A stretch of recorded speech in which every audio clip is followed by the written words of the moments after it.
নমস্কার বন্ধুরা, আজকে আমি তরমুজের খোসা দিয়ে একটা নতুন রেসিপি বানিয়ে দেখাচ্ছি। পুরো ভিডিওটা দেখতে থাকুন কিভাবে আমি বানাচ্ছি। তরমুজের খোসাগুলো সবুজ অংশটা বাদ দিয়ে আমি ছাড়িয়ে নেব, ডুমো ডুমো করে কেটে নেব। এইভাবে ডুমো ডুমো করে ছোট ছোট করে সব তরমুজগুলো খোসাগুলোকে কেটে নেব, আর তার সাথে দুটো আলুও ঠিক এই রকম ছোট ছোট করেই কেটে নেব। তরমুজের খোসা ফেলে না দিয়ে আপনারা এইভাবে একবার বাড়িতে বানিয়ে দেখবেন, ভালো লাগবে। পুরো ভিডিওটা দেখতে থাকুন, আমার চ্যানেলটা সাবস্ক্রাইব করে পাশে থাকুন। কড়াই বসিয়ে দিয়েছি, দিয়ে দিচ্ছি সর্ষের তেল। খুব বেশি তেল দেব না, অল্প তেলেই রান্নাটা করব। ফোড়নে দিয়ে দিচ্ছি শুকনো লঙ্কা, তেজপাতা আর 5 ফোড়ন। এবার আলুগুলো দিয়ে ভেজে নিচ্ছি। অল্প একটু লবণ দিয়ে দিচ্ছি।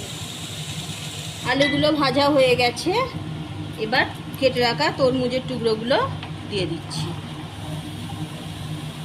আরও একটু লবণ দিয়ে ঢাকনা দিয়ে ভালোভাবে ভেজে নেব, যাতে তরমুজটা নরম হয়ে যায়। অনেকটাই নরম হয়ে গেছে।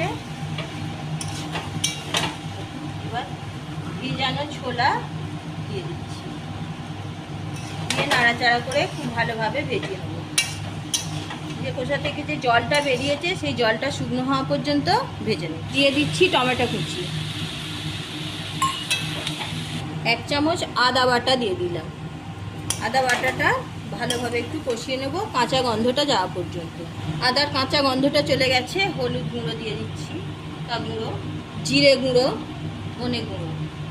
একটু জল দিয়ে মশলাটা কষিয়ে নিচ্ছি। দিয়ে দিচ্ছি 1 চামচ চিনি। এবার লবণ দিয়ে দিচ্ছি, লবণটা কম দিচ্ছি, ভাজার সময় দেয়া ছিল।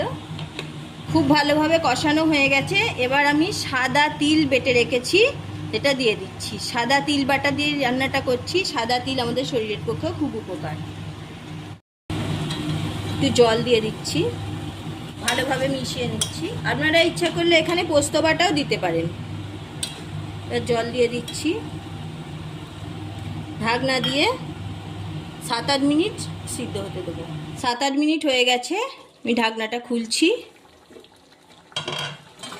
মাঝে একবার ঢাকনা খুলে নাড়াচাড়া করে দিয়েছিলাম, দেখুন কত সুন্দর কালার হয়েছে। ঠিক এই রকম থকথকে থাকবে। এইভাবে আপনারা তরমুজের খোসা দিয়ে তরকারি বাড়িতে বানাবেন, খেয়ে কেউ বুঝতেই পারবে না যেটা তরমুজের খোসা দিয়ে বানানো।